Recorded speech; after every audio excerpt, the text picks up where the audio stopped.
ৰাখিবি পিতাই এদিন সাধাৰণ মানুহ এজনৰ হাততে তোৰ দৰ প্ৰচুৰ নহ'ব এজনৰ হাততে তোৰ দৰ প্ৰচুৰ নহ'ব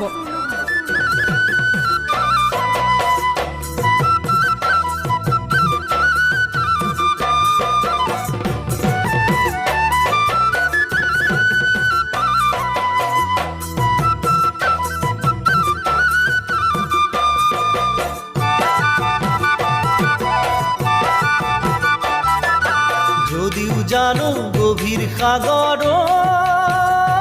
জান মৰমবোৰ গভীৰ